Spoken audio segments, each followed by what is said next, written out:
चलिए पॉलिटी में हम एक कदम और आगे बढ़ते हैं। संविधान की इस विकास यात्रा में मेघा हमने सेंट्रल काउंसिल ऑफ मिनिस्टर बहुत ही डिटेल में कवर किया। उसकी कवरेज के बाद हमने आपको ये समझाया कि स्टेट काउंसिल ऑफ मिनिस्टर भी ऑलमोस्ट सिमिलर ही होगा, बस वहाँ पर हमें ये ध्यान रखना है कि मिनिस्ट्रीज़ की जगह डिपार्टमेंट्स कंसिडर किए जाते हैं। उसके बाद हमने आपको बहुत ही खूबसूरती से अटॉर्नी जनरल ऑफ इंडिया के बारे में समझाया, उसकी मौजूदा परिस्थिति के बारे में समझाया, जिसको हमने आपको सिटीजनशिप अमेंडमेंट एक्ट के केस के साथ जोड़ करके समझाया कि अटॉर्नी जनरल क्यों इंपॉर्टेंट होते हैं, वो किस तरह से सेंट्रल गवर्नमेंट के केस को प्रेजेंट करते हैं। सॉलिसिटर जनरल का भी केस हमने उसके साथ ही जोड़ दिया। अटॉर्नी जनरल ऑफ इंडिया के साथ ही हमने कंपेयर करके आपको एडवोकेट जनरल ऑफ स्टेट्स भी पढ़ाए। और अब हम आगे मूव करने जा रहे हैं, that is the supreme court. Supreme court और हाई कोर्ट की सीरीज़ को अब हम आगे फॉलो करेंगे। बहुत से बस बच्चे टेंशन में कि अटॉर्नी जनरल कब पढ़ाया आ जाएगा, डोंट वरी। अब हम आगे बढ़ने जा रहे हैं, that is the supreme court. अब हम सुप्रीम कोर्ट की शुरुआत करते हैं। तो अब हम सुप्रीम कोर्ट को पढ़ेंगे। देखिए, सुप्रीम कोर्ट के विषय में जब हम चर्चा करेंगे विवेक, तो मेन एस्पेक्ट है जजेस and the chief justice of India. कितने जजेस हैं आज की समय में, चीफ जस्टिस ऑफ इंडिया की पोजीशन क्या होती है, क्या पावर होती है, इनका सिलेक्शन प्रोसेस क्या होता है, ये कितना टेन्योर रखते हैं, इनकी रिटायरमेंट का प्रोसेस क्या होता है, ये कब तक अपने ऑफिस में रह सकते हैं, इन्हें रिमूव करने के तरीके क्या हैं। हम एक्टिंग जजेस के बारे में पढ़ेंगे, एडहॉक जजेस के बारे में पढ़ेंगे, हम जुडिशरी की इंडिपेंडेंस के बारे में पढ़ेंगे, ये सारी चीज़ों को समझेंगे। शुरुआत में हम जब सुप्रीम कोर्ट की इनाग्रेशन से बिगिनिंग करेंगे, हम इंटीग्रेटेड एंड इंडिपेंडेंट जुडिशरी का कंसेप्ट अंडरस्टैंड करेंगे इंडियाई कॉन्टेक्स्ट में। और उसी कॉन्टेक्स्ट में हम ये समझेंगे कि कितने नंबर ऑफ जजेस का लेटेस्ट प्रपोजल हमारी कैबिनेट के द्वारा दिया गया है। जजेस की नंबरिंग क्यों मैटर करती है, फ्यूचर में इसके रिलेटेड कभी अगर डिसीजंस लिए जाएंगे तो डिसीजन लेने का अधिकार किसको होता है, ये सारी चीज़ें हम पढ़ेंगे। हमने इसे कंटेम्प्रेरी कंसेप्ट के साथ जोड़ दिया है कि प्रेजेंटली जो कैबिनेट का डिसीजन है उसके साथ जोड़ करके हमने कोर कंसेप्ट आपको सारा समझाने की कोशिश की है। तो इसको अब हम कैबिनेट के हवाले से समझने की कोशिश करते हैं। कैबिनेट के द्वारा अप्रूव कर दिया गया है कि सुप्रीम कोर्ट में जजों की संख्या बढ़ा दी जाएगी, 3 और नए जज अपॉइंट किए जाएंगे। कुल संख्या 31 से बढ़कर के 31 से इंक्रीज होकर 34 हो जाएगी। बड़ा फैसला है, लेकिन पार्लियामेंट ही इस पर निर्णय करेगी। अब किस तरह के सवाल इस पर बन सकते हैं और किस तरह के क्वेश्चन आ सकते हैं, हमारे पॉलिटी के लेक्चर्स में हमने सुप्रीम कोर्ट डिटेल में पढ़ा रखा है, एनसीईआरटी के वाया, लक्ष्मीकांत के वाया। आज इस लेक्चर के रिलेटेड भी कुछ जानकारियाँ आपको देंगे। जानकारियों में सबसे पहली जानकारी आ जाती है कि आपको एक बेसिक चीज़ तो समझनी होगी। जब भी आप एक कंट्री की बात करें तो कंट्री में एक इम्पॉर्टेंट चीज़ आती है गवर्नमेंट। गवर्नमेंट के 3 ऑर्गन मेन माने जाते हैं, और उसमें से सबसे पहला ऑर्गन जिसे हम विधायिका कहते हैं, जो कानून बनाने का कार्य करती है, यानी कि लेजिस्लेचर। तो यहाँ पर हम देखें तो लेजिस्लेचर एक इम्पॉर्टेंट बॉडी है और इसका काम है लॉ मेकिंग। लॉ मेकिंग बना दी गई है, कानून बना दिया गया। यहाँ पर लेजिस्लेचर की बात जब मैं कर रहा हूँ, केंद्र में तो बात संसद की हो रही है, बात पार्लियामेंट की हो रही है, और अगर मैं राज्यों की बात करूँ तो बात लेजिस्लेचर की होगी, विधानसभा की होगी। अब यहाँ पर लॉ मेकिंग के बाद कोई फ़ायदा ही नहीं है इस लॉ का। अगर इस लॉ को विधायिका के द्वारा बनाए इस कानून को क्रियान्वित ही ना किया जाए, एग्जीक्यूट ही ना किया जाए, इसके लिए कार्यपालिका भी चाहिए। यह भी एक इम्पॉर्टेंट बॉडी है। तो आपके सामने एक बॉडी निकल के आती है, एग्जीक्यूटिव बॉडी, और कुछ लोग इसे एग्जीक्यूटिव भी कहते हैं, मैं एग्जीक्यूटिव कहता हूँ, आपको तो पता है इसी को लड़ाई है ही नहीं। अब ये जो एग्जीक्यूटिव है इसका काम है लॉ एग्जीक्यूशन, तो ये लॉ को एग्जीक्यूट करती है। इसके अंदर कौन आता है, मेनली आपकी सरकार आती है, यानी कि काउंसिल ऑफ मिनिस्टर, जिसे शॉर्ट वर्जन में आप कैबिनेट भी कहते हैं, मंत्री परिषद जिसे हम कह देते हैं। तो मोदी प्रधानमंत्री नरेंद्र मोदी और उनके जितने भी मंत्री हैं और उन मंत्री के अधीन जितने भी ऑफिसर आते हैं सेक्रेटरी लेवल के, वो सब मिल करके एक प्रॉपर आपके लिए एग्जीक्यूटिव फॉर्म करके सारे कानूनों को आपके स्तर पर लागू कराते हैं। तो इसमें सरकार, प्रशासन, शासन प्रशासन दोनों मिलके काम करते हैं। कल को आपका एग्ज़ाम क्लियर होगा तो आप पार्ट बनेंगे। आगे आ जाता है कि लॉ क्या होता है बेसिकली। ये तो ऐसा तो है नहीं कि मैंने पानी की बौछार कर दी और कितने लोगों पे गिर गई। लॉ तो मतलब पालना से जाना जाता है। लॉ की पालना कितने लोगों ने की, उसको अवॉइड कितने लोगों ने किया। अब लॉ अबाइड हो उसके लिए लॉ में एक बल होना चाहिए, एक शक्ति होनी चाहिए, उसके पीछे एक फोर्स होनी चाहिए। तो लॉ को फोर्स प्रोवाइड करने वाली बॉडी है एनफोर्समेंट बॉडी। तो लॉ एनफोर्स हमारी कंट्री में जुडिशरी कराती है, जुडिशरी हमारी कंट्री में एनफोर्स कराती है। कानून की पालना जुडिशरी के माध्यम से होती है। अब मुद्दा मान लीजिए कि आप कानून की पालना नहीं करते हैं या कानून आपके विरुद्ध जा रहा है, कानून आपकी मान्यता नहीं दे रहा और कानून की आप पालना नहीं कर रहे, तो जुडिशरी के पास तरीका होता है एनफोर्समेंट के वाया, वो या तो आपके बीच में एज अ आर्बिट्रेटर बनती है, एज अ सॉल्यूशन प्रोवाइडर बनती है।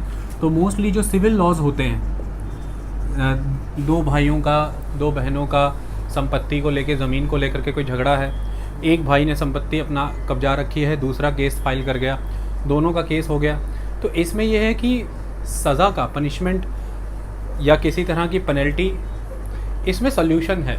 मतलब जिसने ज़मीन कब्जा रखी है उसको ये कहा जाएगा कि ये ज़मीन तुम्हारी नहीं है, ये ज़मीन उसकी है, तो वो केस हार गया। तो यहाँ पर सिविल लॉ में क्या है, हल निकाला जाता है। एक आर्बिट्रेटर का रोल प्ले कर रही है यहाँ पर जुडिशरी। आई बात समझ में, समस्या का हल निकाल के। इसमें आपका नुकसान वही है कि आप जिस चीज़ पर अपना चैलेंज कर रहे थे वो आपकी नहीं है।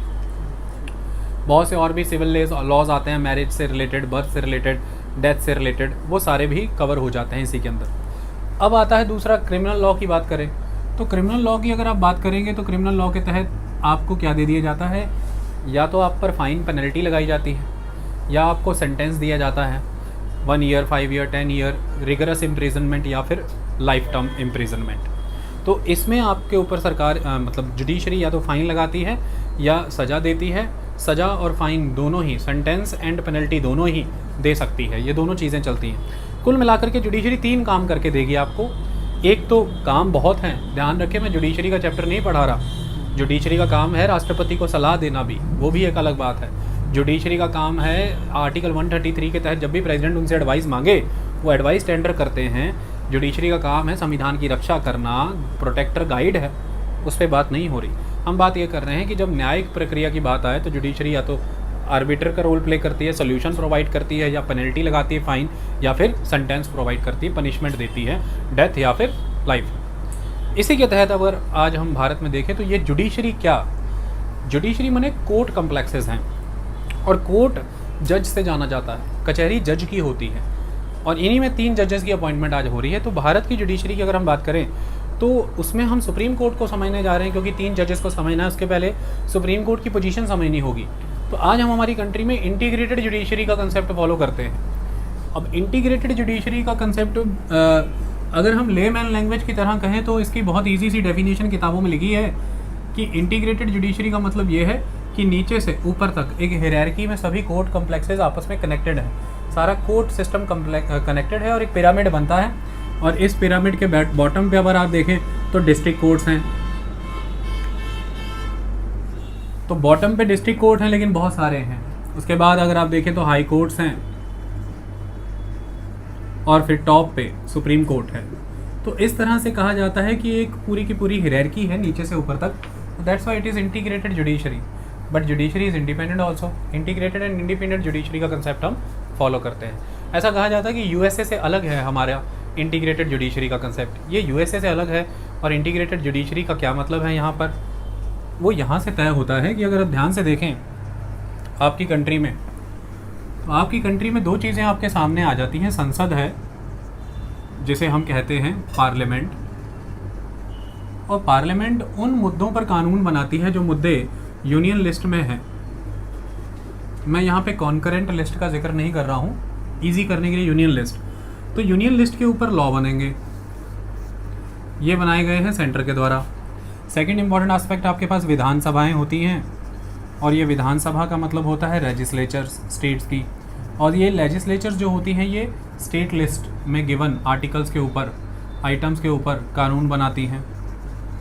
अब होता ये है कि अगर आप यूएसए का सिस्टम देखें तो यूएसए फेडरलिज्म को सपोर्ट करता है, संघवाद को, जिसमें राज्य, स्टेट्स और सेंटर केंद्र अपने आप में बड़े लेवल पर इंडिपेंडेंट बिहेव करते हैं, उनकी पावर्स बहुत स्ट्रॉन्ग हैं आपस में। इसी की वजह से वहाँ पर ये सिस्टम होता है कि वहाँ पे जितने भी यूनियन लिस्ट के अंदर आर्टिकल्स, यानी कि वहाँ की जो फेडरल लिस्ट के अंदर आर्टिकल हैं जिन्हें हम फेडरल लॉज कहते हैं, तो उनके वहाँ के फेडरल लॉज को एनफोर्स कराने का काम, उनको बल प्रदान करने का काम, तो फेडरल लॉ एनफोर्समेंट वर्क वहाँ के फेडरल कोर्ट करते हैं, और वहाँ के जो स्टेट लॉज हैं उन्हें एनफोर्स कराने का काम वहाँ के जो स्टेट कोर्ट्स हैं वो करते हैं। मतलब स्टेट के कानूनों को लागू कराने का काम स्टेट के कोर्ट्स करेंगे और फेडरल लॉ को लागू कराने का काम फेडरल कोर्ट्स करेंगे। यही हमारे देश में अंतर आ जाता है। हमारे देश में ऐसा नहीं है, जुडिशरी इंटीग्रेटेड है और हम एक यूनिफाइड स्ट्रक्चर को सपोर्ट करते हैं। यस, हम फेडरलिज्म की बात करते हैं, लेकिन कॉन्स्टिट्यूशन में ये वर्ड कहीं गिवन नहीं है, बट प्रोविजंस को देख करके ऐसा लगता है कि कॉसी फेडरलिज्म जैसा कंसेप्ट हम फॉलो करते हैं। कुछ स्पेशल सर्कमस्टांसेस में हमारी कंट्री संघवाद से ऊपर उठ के यूनिटरी ढांचा सपोर्ट करती है। फेडरलिज्म से हम बाहर आते हैं और यूनिटरी स्ट्रक्चर की तरफ जाते हैं। इसके अलावा भी हमारा फेडरल स्ट्रक्चर में अगर हम इम्पैक्ट देखें तो सेंटर थोड़ा सा स्ट्रॉन्ग है as compare to state. IAS cadre इसका एक बहुत बड़ा नमूना है, सिटीजनशिप इसका नमूना है, इलेक्शन इसका एक नमूना है। ये सारी चीज़ें ये केंद्र के संविधान में अमेंडमेंट करना इसका एक बहुत बड़ा नमूना है, क्योंकि केंद्र कर सकता है, पार्लियामेंट कर सकती है, विधानसभाएं नहीं कर सकती। ये सारी चीज़ें हैं। अब मैं आपको समझाता हूँ मुद्दे की बात। यहाँ पे इंटीग्रेटेड जुडिशरी से मतलब यहाँ पर क्या आ जाता है। जैसे सपोज जी कर लीजिए कि यूनियन लिस्ट का कोई भी मैटर है, कोई भी आर्टिकल यूनियन लिस्ट के अंदर गिवन है और उस आर्टिकल के तहत कोई आइटम के तहत केंद्र के द्वारा कानून बनाया गया है। सेंट्रल गवर्नमेंट ने उसके अंदर आइटम जो फॉल कर रही है उस आइटम की पालना करते हुए लॉ बना करके लागू कर दिया है। अब वो जो लॉ पूरे देश भर में लागू होगा, लागू करा दिया गया। अब पूरे देश भर में उस लॉ का अगर अथॉरिटी मिसयूज़ कर रही है आपके अगेंस्ट, यानी कि सिटीजन्स, और अगर आप उसे अबाइड नहीं कर रहे हो, तो ये नहीं है कि सीधा आप फेडरल कोर्ट या फेडरल कोर्ट के द्वारा बनाए गए स्ट्रक्चर के पास जाएंगे।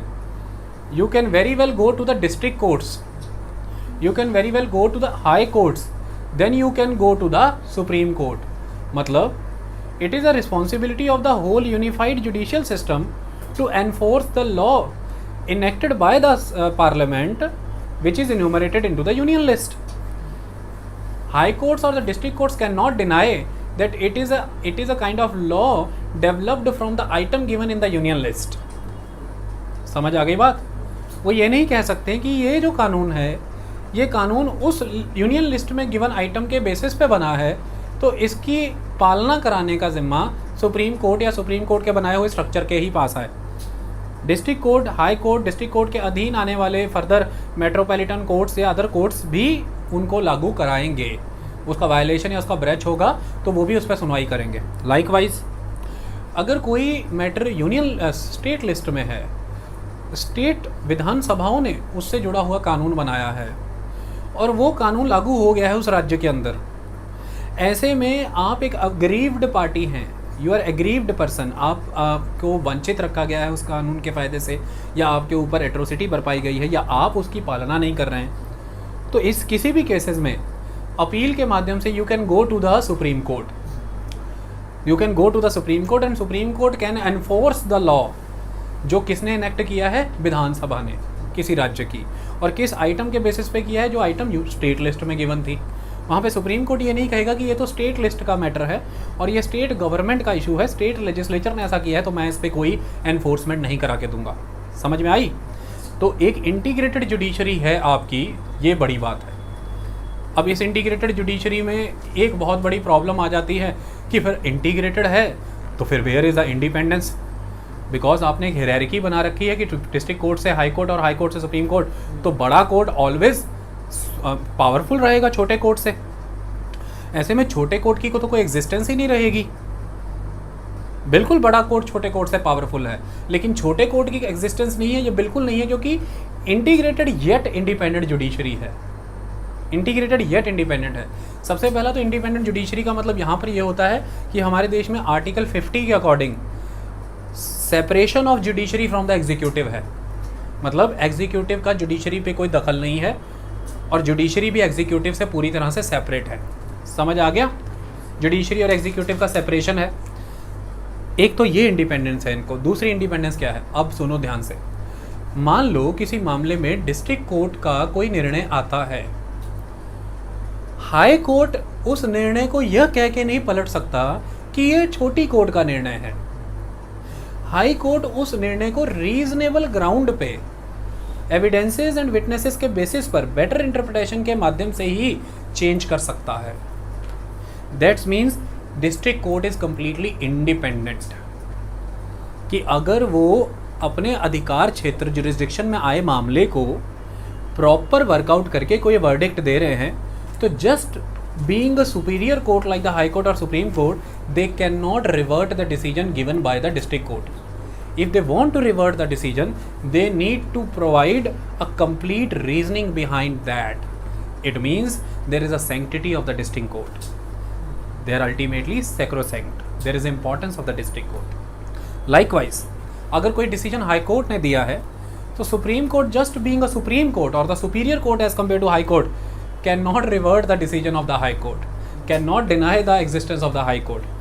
सुप्रीम कोर्ट कई बारी राज्यों के हाई कोर्टों के निर्णय को सही मानता है, लेकिन कई बारी जब उसे लगता है कि इंटरप्रिटेशन सही नहीं हुई एक्ट की, कई बारी उसे लगता है कि एविडेंसेस को ध्यान से नहीं सुना गया, ध्यान नहीं दिया गया, या इसका इस तरह से भी इंटरप्रिटेशन, इस लॉजिक के बेसिस पर वो रिवर्ट करता है डिसीजन को.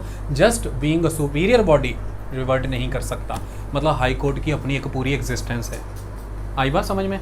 तो दैट्स वाई इंटीग्रेटेड होते हुए भी बड़ा छोटे को दबा ना दे, ऐसे में उनकी अपनी पूरी स्वतंत्रता भी है, इंडिपेंडेंस भी है. फिर आप कहेंगे कि फिर इंटीग्रेशन का एक और फ़ायदा दूसरा बताइए कोई. इंटीग्रेशन का मतलब सिर्फ यही है कि केंद्र के लॉ सिर्फ सुप्रीम कोर्ट नहीं पूरी देश की जुडिशरी लागू करेगी, स्टेट के लॉ सिर्फ हाई कोर्ट नहीं पूरे देश की जुडिशरी लागू करेगी. ऐसे में और क्या क्या इसके तात्पर्य है, मतलब और क्या क्या इसके मीनिंग बनते हैं? तो और मीनिंग इसका ये बनता है कि सपोज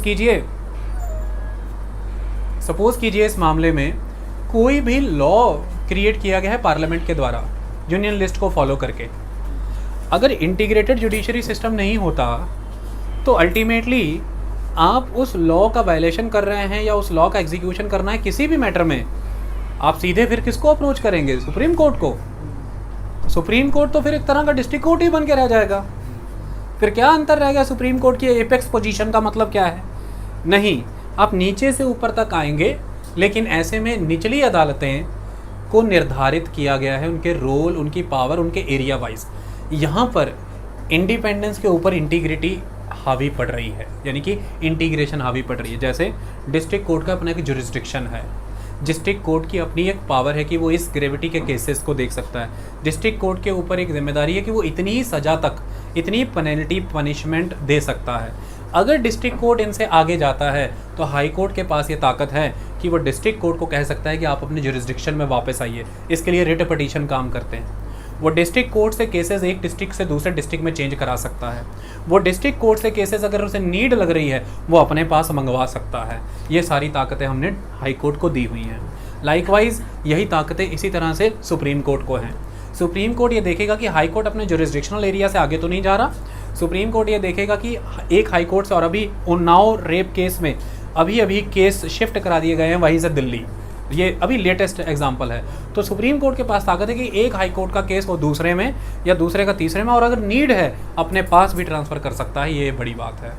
तो इस तरह से आपने इंटीग्रेशन को मेंटेन रखा. नोटिस करिए, इंडिपेंडेंस है, बट इंडिपेंडेंस कभी अनार्की नहीं बननी चाहिए. कोई भी स्वतंत्रता जो नियमों के अधीन नहीं है वह अराजकता है, क्योंकि फिर आपकी स्वतंत्रता दूसरे की स्वतंत्रता का हनन करेगी, उसकी इंडिपेंडेंस को एनक्रोच करेगी. इसलिए इंडिपेंडेंट जुडिशरी तभी नियम में चलेगी जब इंटीग्रेशन भी रहेगा, जब नीचे से ऊपर तक और उससे ऊपर तक जवाबदारियां तय होंगी. और इसीलिए फिर यहाँ पे अपील के माध्यम से केस रखे गए हैं. आप निचली अदालत से शुरू होकर के हाई कोर्ट, डिस्ट्रिक्ट से हाई कोर्ट वाया अपील जाइए, और हाई कोर्ट से via supreme court via appellate jurisdiction जाइए. इसमें भी आपका राइट नहीं होता कि हायर कोर्ट आपकी अपील एक्सेप्ट करे, वो कोर्ट का प्रिविलेज है. कोर्ट इस बात को तय करेगा. तो ये भी तो एक तरह का नमूना है कि कोर्ट की इंडिपेंडेंस है, क्योंकि हाई कोर्ट आपको राइट नहीं दे रहा कि आप डिस्ट्रिक्ट से केस हाई में लाए, और सुप्रीम आपको राइट नहीं दे रहा कि आप हाई कोर्ट से सुप्रीम में लाए, क्योंकि वो ये एड्रेस कर रहा है कि लोअर कोर्ट्स की अपनी एक पूरी इंडिपेंडेंस है. अगर केस में मेरिट नहीं है, अपील में मेरिट नहीं है, तो वो उसे नहीं एक्सेप्ट करता. ये भी तो एक तरह की लोअर कोर्ट की इंडिपेंडेंस को ही सैक्रोसैंक्ट किया गया है, क्योंकि वो ये मानता है कि they are more than eligible, they can deliver justice. और जब केस में ही मेरिट नहीं है तो मैं जस्ट उनकी रेपुटेशन को वीक करने के लिए क्यों इस केस को अपने पास लूँ, to project my superiority. This is the aspect, time save करना है और बहुत सारे आस्पेक्ट हैं। तो इस तरह से अगर आप देखें तो ब्यूटीफुल इंडिपेंडेंस है, but beautifully they are integrated. तो पूरे देश में एक न्याय प्रणाली काम कर रही है अच्छे से, इसी से हमारा यूनिफाइड कैरेक्टर बना हुआ है कंट्री का। अब हम बात करें कि अगर सिस्टम फेडरल और स्टेट जैसा होता, अमेरिका जैसा, तो स्टेट की अपनी हाईएस्ट अथॉरिटी के तौर पर फिर हो सकता है हाई कोर्ट्स होते, क्योंकि अगर अलग अलग होते फिर ऐसे में स्टेट हो सकता है अपने आप में बिहेव करते और कुछ राज्यों में कुछ दंगे हुए होते हैं। फेडरल सिस्टम, अगर आप इंडिया का इंटीग्रेटेड सिस्टम देखें तो जस्टिस लेने में समय लग रहा है, लेकिन वो एक अलग बात है। लेकिन हो सकता है कुछ राज्यों में कुछ ऐसे समूह पे कुछ कांड या दंगे हुए हैं, वो राज्य उन्हीं चीज़ों को प्रायोरिटी पे रख के सबसे पहले अपनी जुडिशरी के दम पर उसी का निपटारा कर करके सबको टांग दे पकड़ के, मान लो। ऐसे में वो स्टेट के चांसेस बढ़ जाएंगे कि वो मेन यूनिटरी से, मतलब कि मेन इंडिया से अलग भी हो सकता है, खुद को अलग रख सकता है। ये बड़ी बात है। इस वजह से पूरा भारत डाइवर्सिफाइड है, कल्चरली, लिंग्विस्टिकली, रिलीजियसली, रीजनली। इस वजह से उसे एक सूत्र में बांधे रखने के लिए हमने इंटीग्रेटेड येट इंडिपेंडेंट जुडिशरी रखी, क्योंकि इंटीग्रेटेड जुडिशरी जीरो होती अगर इंडिपेंडेंट ना होती, क्योंकि फिर डिस्ट्रिक्ट कोर्ट के डिसीजनों की कोई मान्यता ना होती, हाई कोर्ट की कोई मान्यता नहीं, हर किसी की चेष्टा होती कि सुप्रीम कोर्ट ही चलो। ऐसा नहीं है। रिट पटिशन की बात है तो ओरिजिनल जुरिस्डिक्शन है, आप सीधा हाई कोर्ट में इनिशिएट कर सकते हो, केस ओरिजिन कर सकते हो, सीधा सुप्रीम कोर्ट में इनिशिएट कर सकते हो। केंद्र के राज्यों के साथ अगर कोई मसले हैं तो सीधा सुप्रीम कोर्ट में केस ओरिजिन हो सकता है। इस तरह से एपलेट जुरिस्डिक्शन, ओरिजिनल जुरिस्डिक्शन, वो बहुत चीज़ें, वो सुप्रीम कोर्ट का अलग इशू है। मुद्दे की बात है इंटीग्रेटेड इंडिपेंडेंट जुडिशरी। ऐसे में 3 जज बढ़ाना बड़ी बात है। लगभग 59,000 के अराउंड केसेस पेंडिंग चल रहे हैं इस टाइम पर। ऐसे में कंट्री में बहुत सारे नए लॉज को क्रियान्वित करने के लिए, उनकी त्रुटियों को पकड़ने के लिए, केंद्र राज्य के संबंधों को अच्छा बनाने के लिए संविधान में कई तरह के परिवर्तन, कई तरह की सोशली इकोनॉमिकली डिप्राइव्ड सेक्शन को जस्टिस देने के लिए बहुत से ऐसे प्रावधान आए हैं जो कॉन्स्टिट्यूशनल बेंच को भेजने जरूरी हैं। हम सही नंबर में कॉन्स्टिट्यूशनल बेंचेस बना नहीं पा रहे सुप्रीम कोर्ट में, क्योंकि कॉन्स्टिट्यूशनल बेंच के नंबर ऑफ जजेस की रिक्वायरमेंट बहुत हाई रहती है। ऐसे में हमारे पास जितने नंबर ऑफ जजेस अवेलेबल हैं उसमें हमें कॉन्स्टिट्यूशनल बेंचेस बनाने में प्रॉब्लम आ रही है, और हम उन केसेस को जिन पे भारत का भाग्य, संविधान, कई डिफरेंट सेगमेंट्स की डिलीवरी मैकेनिज्म खड़ा है, उसको आंसर करने में डिले कर पा रहे हैं। तो ये एक इंपॉर्टेंट एस्पेक्ट यहाँ पर माना गया था। इस तरह के कई क्वेश्चन सामने खड़े हैं। ऐसे में ये 3 जजेस बढ़ाने की बात की गई।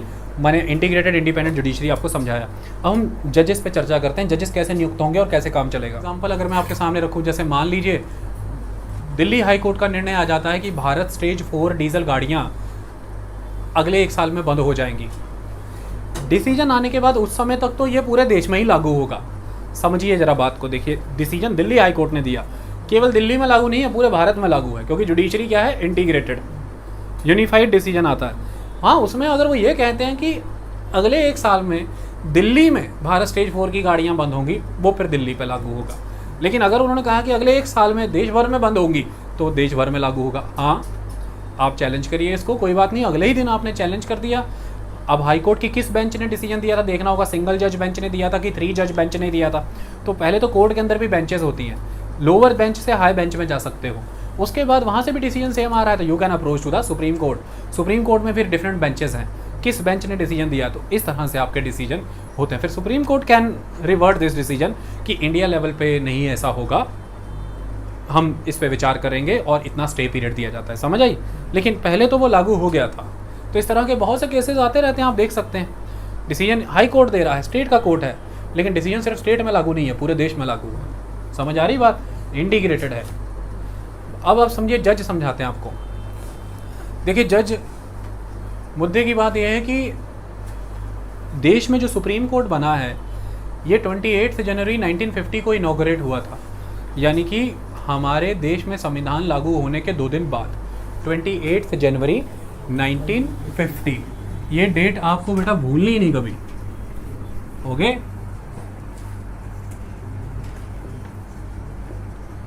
अच्छा, तो मैंने बोला इनॉग्रेट हुआ था, तो इनॉग्रेट हुआ है ना, तो मतलब आया कब था ये सक्सेसर है किसका? फेडरल कोर्ट ऑफ इंडिया का। ये फेडरल कोर्ट ऑफ इंडिया का सक्सेसर है। आप कहेंगे sir federal court of India का एग्जिस्टेंस कहाँ है? तो गवर्नमेंट ऑफ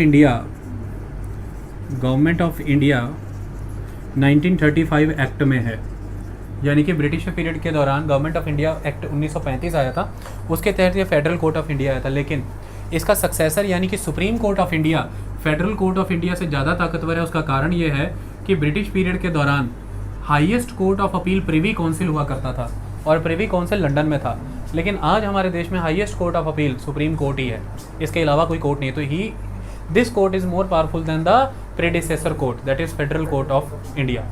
लेकिन आपको कोई पूछे कि पुराना कौन है, तो हाई कोर्ट्स पुराने हैं। 1862 में ही मैंने आपको बताया था बम्बई, कलकत्ता और मद्रास हाई कोर्ट बन गए थे। फिर 1866 Allahabad high court. Federal court तो फिर बहुत यंग है, 1935 में बना है। तो इस तरह से ये बाद में आता है, फेडरल कोर्ट बाद में आता है, सुप्रीम कोर्ट बाद में आता है। अब जिस समय में ये एग्जिस्टेंस में आया है, तो शुरुआती हमेशा से कोर्ट के जजेस इस तरह से काउंट होते हैं, चीफ जस्टिस प्लस अदर जजेस, चीफ जस्टिस प्लस जजेस, तो इस तरह से काउंट हो गया। एग्जिस्टेंस में जब आया है तो ये 8 जजेस के साथ आया है, तो मतलब 1 + 7, 1 + 7, 1 कौन है, चीफ जस्टिस ऑफ इंडिया, और +7 जजेस, टोटल 8 है लेकिन 1 + 7 है। इस तरह से ये गिना जाता है। अब अगर मैं सीक्वेंस वाइज बताऊं इसको, तो जजेस अपॉइंटमेंट अमेंडमेंट एक्ट 1956, जजेस अपॉइंटमेंट, देखो अमेंडमेंट है ये, जजेस अपॉइंटमेंट अमेंडमेंट एक्ट, इसके तहत संख्या कितनी कर दी गई थी, 1956 में संख्या कितनी कर दी गई है, 10 + 1 11, कितनी संख्या कर दी गई, 10 + 1 11, टोटल जजेस 11, 10 जज, 1 चीफ जस्टिस ऑफ इंडिया, कितने जज हो गए टोटल।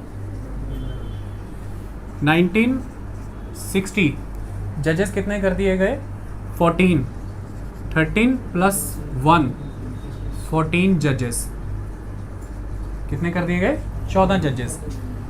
1977 टोटल जजेस कितने कर दिए गए, 18, 17 + 1 18 जजेस, ओके। 1986 राजीव गांधी का समय, आर्टिकल जो आपको भेजा था उसमें 1988 लिखा था, पहले अमेंडमेंट एक्ट आता है देन अपॉइंटमेंट आता है। इस समय कितने कर दिए गए हैं टोटल, 25 + 1 26 जजेस। क्यों आपको आर्टिकल्स पढ़ने में कन्फ्यूजन होती है, वहाँ पे 25 होगा, excluding chief justice of India ऐसा लिखा होगा, तो 25 + 1 26 है, एक्चुअल नंबर कितना है, 26, एक्सक्लूडिंग वर्ड पढ़ना ना भूलिएगा। फाइनली मनमोहन सिंह के समय में 2009 कितने हो गए जजेस, ध्यान से देखें तो 26 पहले ही थे, कितने हो गए, 31, 30 + 1 31 जजेस। अभी प्रपोजल कितना है कैबिनेट का, 2019 में 34, 33 + 1 34 जजेस। इस तरह से हमारी संख्या 8 से बढ़ के 34 तक आई है। तो 1950 में कितने थे, 7 + 1 8 जजेस। हम कितने तक पहुंचे हैं, 8 से 34 तक। इस तरह से जजेस हमारे इंक्रीज किए गए हैं अब तक। ये क्लियर हुआ। अच्छा अब सुनो, फिर आपसे कोई पूछे, एग्ज़ाम देने चले जाते हो, कहीं भी चले जाते हो, मिनिमम एज होती ना IAS के लिए 21 साल। अच्छा जज के लिए कॉन्स्टिट्यूशन में या कहीं पे भी कोई मिनिमम एज है, कोई मिनिमम एज नहीं। और आप कहोगे मतलब 14 साल में बन के बैठ जाऊंगा जज, कोई मिनिमम एज नहीं है, कभी बन ही नहीं सकते। कारण क्या है, जज की एलिजिबिलिटीज़। एलिजिबिलिटीज़ क्या है, अगर सुप्रीम कोर्ट जज आपको बनना है तो आपको किसी एक हाई कोर्ट का या कई सारी हाई कोर्ट्स का इन सक्सेशन 10 साल तक एडवोकेट होना ज़रूरी है। तो लगातार या किसी एक हाई कोर्ट का एडवोकेट होना ज़रूरी है 10 ईयर्स तक। सेकंड, अगर आप एडवोकेट नहीं हो तो आप हाई कोर्ट के जज होने ज़रूरी हैं किसी एक के या सक्सेशन में 5 ईयर से लगातार, या तो 5 साल से आप जज हैं हाई कोर्ट के या 10 साल से आप एडवोकेट हैं। ये 2 कंडीशन है। और तीसरी कंडीशन, या तो आप कोई एमिनेंट ज्यूरिस्ट हैं, या तो आप कंट्री में कोई एमिनेंट ज्यूरिस्ट हैं। एमिनेंट ज्यूरिस्ट बने नहीं, लेकिन जिस समय कॉन्स्टिट्यूशन में प्रोविज़न रखा गया था तब यही था कि एमिनेंट ज्यूरिस्ट भी इस पोजीशन पे आएंगे, इसकी नीड होगी कभी टाइम को, कभी देश को। इतने इंटेलेक्चुअल्स हैं लाइक द एकेडमिशियंस, कई सारे लॉ फील्ड के फिलैंथ्रोपिस्ट, कई मेंबर जो UNO में, यूनेस्को में सर्व कर रहे हैं हमारे, एक टाइम पे अगर हमें इनकी सर्विसेज की नीड हुई और इनका अपॉइंटमेंट हम चाहते हैं तो हम कर ही नहीं पाएंगे, क्योंकि ऐसा कोई प्रोविज़न ही नहीं है। प्रोविज़न रख छोड़ते हैं, आवश्यकता आने पे ये बहुत बड़े लेवल पे यूज़ होगा। तो या तो आप एमिनेंट ज्यूरिस्ट हों, या 5 साल से हाई कोर्ट के जज हों, या 10 साल से एडवोकेट हों, तीनों में से कोई एक कंडीशन पूरी करिए। अगली कंडीशन यहाँ पर कौन सी आती है, आप भारत के नागरिक होने चाहिए, सिटीजन ऑफ इंडिया होने चाहिए। ये दूसरी इंपॉर्टेंट कंडीशन आनी चाहिए। अब यार या तो आप एडवोकेट हैं तो लॉ मेंबर होंगे ना, बार एसोसिएशन में रजिस्टर्ड होंगे, वो तभी होंगे अगर लॉ की है, तो एज तो वहीं से ही निर्धारित हो गई। और अगर वहाँ पर जज हैं सुप्रीम हाई कोर्ट में, तो उसकी भी अपनी एलिजिबिलिटी क्वालिटीज़ हैं। पीसीएस जुडिशियल के थ्रू जाते हैं तो आ सकते हैं। फिर डिस्ट्रिक्ट कोर्ट में अगर आप एज अ एडवोकेट वर्क कर रहे हैं तो फिर वहाँ के थ्रू भी आपका एक एज तो रहेगा ही रहेगा। तो मिनिमम एज जैसा कुछ भी नहीं है इसमें, वो बट ऑब्वियस चीज़ है। आप कहेंगे कितने साल के लिए कर सकते हैं, जैसे सबका एक टाइम होता है कि 5 साल का अपॉइंटमेंट है, कि 6 साल का अपॉइंटमेंट है, 3 साल का अपॉइंटमेंट है, कितने साल का अपॉइंटमेंट है इसका। इनका कोई अपॉइंटमेंट कितने साल तक नहीं है, इनका अपॉइंटमेंट 65 ईयर तक, रिटायरमेंट तक है। ये 65 साल तक कर सकते हैं। अब वो अलग बात है कि ये पिछले ही महीने सुप्रीम कोर्ट के जज बने और आज 65 साल के हो रहे हैं, क्या कर सकते हैं, 1 महीने की जॉब। या हो सकता है 10 साल पहले सुप्रीम कोर्ट के जज बने और आज दिन तक 65 साल नहीं हुए, 10 साल की जॉब। तो ये रिटायरमेंट एज होती है 65 ईयर की, ये एक इंपॉर्टेंट आस्पेक्ट है। फिर आप कहेंगे कि इनकी नियुक्ति कौन करता है, इनकी अपॉइंटमेंट कौन करता है, तो इनकी अपॉइंटमेंट करते हैं प्रेसिडेंट, भारत के राष्ट्रपति के द्वारा ये नियुक्त किए जाएंगे। अब भारत के राष्ट्रपति के द्वारा नियुक्त किए जाएंगे तो मतलब राष्ट्रपति तो काउंसिल ऑफ मिनिस्टर की एड एंड एडवाइस से काम करता है, मंत्रिपरिषद की सलाह से चलता है। तो जो भी प्रधानमंत्री जी चाहेंगे वही पर्सन जज बन जाएगा, ये तो बड़ी आसान बात हो गई। ऐसा बिल्कुल भी नहीं है। राष्ट्रपति के द्वारा सबसे पहले तो चीफ जस्टिस ऑफ इंडिया नियुक्त किए जाते हैं, और चीफ जस्टिस ऑफ इंडिया नियुक्त किए जाने का कार्य पहले क्या रहता था, सिस्टम अगर आप ध्यान से देखें तो सिस्टम क्या आ जाता है कि राष्ट्रपति के ज़्यादा जो चीफ जस्टिस ऑफ इंडिया की नियुक्ति की जानी है, तो राष्ट्रपति जिसे फिट समझें वो सुप्रीम कोर्ट जजेस और वो हाई कोर्ट जजेस, उनकी बॉडी बना करके उनके साथ कंसल्ट करके ये अपॉइंटमेंट करते। आई बात समझ में। लेकिन 1973 तक एक रूल फॉलो किया जाता था कि सीनियर मोस्ट जज of the supreme court he chief justice of India बनते थे। 1973 में इंदिरा गांधी ने इस प्रोविज़न को बदल दिया और 3 सीनियर जजेस को बाईपास करते हुए जस्टिस A.N. रे को चीफ जस्टिस ऑफ इंडिया बना दिया। तीनों ने रेजिग्नेशन दिया। 1977 में हिस्ट्री ने खुद को रिपीट किया। M.U. बेग को चीफ जस्टिस बनाया गया, जब से उनसे सीनियर जज पड़े हुए थे, उन्होंने भी रेजिग्नेशन दिया। उसके बाद मामला आगे बढ़ा। सुप्रीम कोर्ट के हिस्ट्री में 3 फेमस केसेस हैं, 3 जज केसेस। पहला केस आया 1982 में, फर्स्ट जज केस। दूसरा 1993 में, सेकंड जज केस। तीसरा 1998 में, थर्ड जज केस। तो सेकंड जज केस यानी कि 1993 में सुप्रीम कोर्ट ने ये कह दिया था कि अब ये मैंडेटरी है कि सीनियर मोस्ट जज ही सिर्फ चीफ जस्टिस ऑफ इंडिया बनेगा, दैट्स इट। तो सेकंड जज केस में ये डिक्लेयर कर दिया गया, सीनियर मोस्ट जज chief justice of India appoint हो गए। इसके बाद अब कहानी आ जाती है कि बाकी जजेस कौन अपॉइंट करेगा, तो राष्ट्रपति अपॉइंट करेंगे। और बाकी जजेस राष्ट्रपति जब अपॉइंट करेंगे तो कैसे करेंगे, कॉन्स्टिट्यूशन में एक ही बात लिखी गई है कि with the consultation of the chief justice of India. अब राष्ट्रपति जब बाकी जजेस को अपॉइंट करेंगे तो वो चीफ जस्टिस ऑफ इंडिया की कंसल्टेशन से करेंगे। अब यहाँ पर एक डिस्प्यूट था कि ये कंसल्टेशन है या कॉन्करेंस है, मतलब चीफ जस्टिस ऑफ इंडिया के साथ राष्ट्रपति सिर्फ अपने थॉट्स एक्सचेंज करेंगे या चीफ जस्टिस ऑफ इंडिया की सजेशन बाउंड है राष्ट्रपति पे। तो 1982 का फर्स्ट जज केस ने सुप्रीम कोर्ट ने यह निर्णय दिया कि जब चीफ जस्टिस ऑफ इंडिया की राय कंसल्टेशन है, कॉन्करेंस नहीं है, मतलब राष्ट्रपति बाइंड नहीं है चीफ जस्टिस ऑफ इंडिया की सलाह मानने के लिए। लेकिन 1993 के सेकंड जज केस में इन्होंने खुद को रेक्टिफाई कर लिया और उसमें ये कहा गया कि सुप्रीम जो प्रेसिडेंट ऑफ इंडिया है ये चीफ जस्टिस ऑफ इंडिया द्वारा सजेस्टेड पर्सन को ही जज अपॉइंट करेंगे, मतलब ये कॉन्करेंस है, कंसल्टेशन नहीं है। और दूसरी सबसे बड़ी बात कि चीफ जस्टिस ऑफ इंडिया यहाँ पर अपनी जो एडवाइस टेंडर करेंगे वो अकेली एडवाइस नहीं होगी, वो सुप्रीम कोर्ट के 2 सीनियर मोस्ट जजेस से कंसल्ट करके ये एडवाइस टेंडर करेंगे, ठीक है। लेकिन अब यहाँ पे ये था कि फिर तो चीफ जस्टिस ऑफ इंडिया तानाशाह हो जाएंगे, 2 जजेस से जस्ट कंसल्ट करके वो अपनी एडवाइस टेंडर कर देंगे और राष्ट्रपति बाउंड है इसको मानने के लिए। 1998 में इसे पूरी तरह से कवर कर दिया गया, सही कर दिया गया। 1993 का सेकंड जज केस का निर्णय कि सुप्रीम कोर्ट का चीफ जस्टिस अपने 2 कोलीग से के साथ सलाह लेकर के, कंसल्टेशन करके जो मेंबर नॉमिनेट करेगा वही मेंबर जाकर के अपॉइंट किया जाएगा राष्ट्रपति के द्वारा जज। 1998 में ये कह दिया गया कि प्रेसिडेंट के द्वारा वही पर्सन अपॉइंट किया जाएगा जिसकी सलाह चीफ जस्टिस देंगे, लेकिन चीफ जस्टिस की ये सजेशन प्लूरल सजेशन होना चाहिए, ये एडवाइस प्लूरल एडवाइस होनी चाहिए।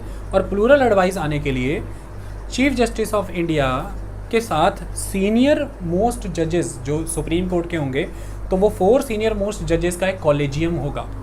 और ये 4 सीनियर मोस्ट जजेस में से भी अगर 2 जजेस भी अगेंस्ट हैं उस पर्सन की चॉइस के, जो पर्सन को चॉइस पे रखा गया है, तो ये एडवाइस फर्दर टेंडर नहीं की जाएगी। मतलब 4 सीनियर मोस्ट जज plus including the chief justice of India, 5 member से बनता है कॉलेजियम, और उसमें भी वो जो 4 सीनियर मोस्ट मेंबर हैं उसमें से 3 फेवर में आने चाहिए, फिर जा कर के ही चीफ जस्टिस ऑफ इंडिया वो एडवाइस टेंडर कर सकता है। It is a plural advice. इस तरह से किसी की तानाशाही नहीं चलेगी। अपॉइंटमेंट में बहुत सी बातों का ध्यान रखा जाता है। ये देखा जाता है कि रीजन वाइज कितनों की रिप्रेजेंटेशन है, स्टेट वाइज कितने जज रिप्रेजेंट। अभी पीछे बहुत फेमस केस भी हुआ था, आपको पता है। सेकंड इंपॉर्टेंट एस्पेक्ट, सीनियरिटी को बहुत ध्यान से फोकस में रखा जाता है। केस हैंडलिंग कैसी रही है, सामने वाले पर्सन की कैपेसिटी, बिहेवियर, ये सारी चीज़ें कंसिडर की जाती। फिर कमेटी एडवाइस टेंडर करती कॉलेजियम। तो कॉलेजियम सिस्टम के माध्यम से राष्ट्रपति अपॉइंट करते हैं और राष्ट्रपति बाउंड है इस चीज़ को अपॉइंट करने के लिए। आई बात समझ में? इस तरह से इनका अपॉइंटमेंट हो गया। अब बात आती है कि फिर ये 65 साल के हो करके तो निकलेंगे ही, और उससे पहले अगर निकालना हो तो क्या करें? तो ये बड़ी ईजिली अपना रेजिग्नेशन दे सकते हैं राष्ट्रपति को। तो आपको कोई पूछे कि सुप्रीम कोर्ट के जज का अपॉइंटमेंट भी राष्ट्रपति करता है और रेजिग्नेशन भी उन्हीं को भेजा जाता है। सेकंड इंपॉर्टेंट एस्पेक्ट, अगर आपको निकालना है इनको, दूसरा तरीका कि ये रेजिग्नेशन नहीं दे रहे, तो 2 ग्राउंड है आपके पास, प्रूव्ड मिसबिहेवियर और इनकैपेसिटी। या तो इनकैपेसिटी हो गई है या मिसबिहेवियर है। मिसबिहेवियर मतलब आपने पद का दुरुपयोग कर रहे हैं, इनकैपेसिटी हो गई है, अनसाउंड माइंड हो गया है, या कोई और प्रॉब्लम हो गई है। ये प्रूव करना होगा। अब कैसे होगा? इसके लिए क्या किया जाएगा? ये राष्ट्रपति ही ने रिमूव कर सकते हैं। राष्ट्रपति ही ने रिमूव कैसे कर सकते हैं? उसके लिए पार्लियामेंट में मोशन पास होना जरूरी है। पार्लियामेंट में कौन सा मोशन पास होना जरूरी है? जब भी आपको लगता है कि चीफ जस्टिस के द्वारा कोई मिसबिहेवियर या जजेस के द्वारा कोई मिसबिहेवियर, इनकैपेसिटी हुई, तो उसके लिए प्रोसीडिंग बिगिन होती है। अगर राज्यसभा में ये प्रोसीडिंग बिगिन की गई है तो राज्यसभा के चेयरमैन को आपको मोशन प्रेजेंट करना है और मिनिमम 50 मेंबर्स फेवर में होने चाहिए। अगर लोकसभा में ये प्रोसीडिंग हुई है तो लोकसभा के स्पीकर को आपको ये मोशन प्रेजेंट करना है और मिनिमम 100 मेंबर फेवर में होने चाहिए। अब चाहे लोकसभा के स्पीकर के पास ये मोशन गया है या राज्यसभा के चेयरमैन के पास मोशन गया है, दोनों की अपनी विवेक है, अपनी डिस्क्रिशन है कि वो इस मोशन को एक्सेप्ट करते हैं या नहीं करते हैं। वंस उन्होंने ये मोशन एक्सेप्ट कर लिया, तो चाहे राज्यसभा के चेयरमैन ने किया, चाहे लोकसभा के स्पीकर ने किया, उसके बाद वो एक कमेटी गठित करते हैं। कमेटी सुप्रीम कोर्ट जज, हाई कोर्ट जज एंड एमिनेंट ज्यूरिस्ट, 3 मेंबर से। तो 1968 के जजेस इंक्वायरी एक्ट के तहत कमेटी गठित की जाएगी। वो कमेटी अपनी जांच करेगी पूरी तरह से। वो कमेटी जांच में यदि आरोपों की सत्यता को प्रमाणित करती है और मानती है कि सत्य है, तो कमेटी की जांच रिपोर्ट सबमिट की जाती है। अगर राज्यसभा में प्रोसेस इनिशिएट हुआ था तो राज्यसभा में, अगर लोकसभा में हुआ था तो लोकसभा में। जब राज्यसभा या लोकसभा रिस्पेक्टेड जो भी है जिनके पास ये जाती है रिपोर्ट, अगर इस रिपोर्ट के आधार पर वो चाहते हैं कि वो इनिशिएटेड मोशन को फर्दर टेकअप करना चाहते हैं, तो फिर वो इसे टेकअप कर लेते हैं। किसी भी हाउस, यानी कि राज्यसभा या लोकसभा में इसे टेकअप किया गया है, वहाँ पे पास करके इसे दूसरे हाउस में भेजना होता है। दूसरे हाउस से पास होकर के ये राष्ट्रपति के पास जाता है। राष्ट्रपति की असेंट के बाद फिर जो चीफ जस्टिस या जजेस हैं सुप्रीम कोर्ट के, वो स्टैंड्स इम्पीच्ड। इसे इम्पीचमेंट या महाभियोग कहा जाता है। अब इसमें सबसे इम्पॉर्टेंट चीज़ है कि ये जो मोशन पास होना है ये स्पेशल मेजॉरिटी से होना है। स्पेशल मेजॉरिटी यहाँ पे 2 तरह से होती है हमेशा। संसद में बहुत सी चीज़ें स्पेशल मेजॉरिटी से होती हैं। स्पेशल मेजॉरिटी का पहला case, absolute majority of the full strength of the house, absolute majority of the actual strength of the house and 2/3 majority of the member present and voting. ये 2 clause क्यों रखे गए हैं स्पेशल मेजॉरिटी में? मैं उदाहरण के तौर पर कहता हूँ। सपोज करिए कि एक हाउस 500 मेंबर्स का है, तो उसकी एब्सोल्यूट मेजॉरिटी तो बनती है 251 मेंबर्स। ये तो होना ही चाहिए, ये तो तय ही तय है। लेकिन उसी 500 मेंबर हाउस की अगर हम बनाने पे आते हैं 66% मेजॉरिटी, 2/3 मेजॉरिटी, तो वो कितनी बन जाएगी? लगभग कितने परसेंट हो जाएगी? 300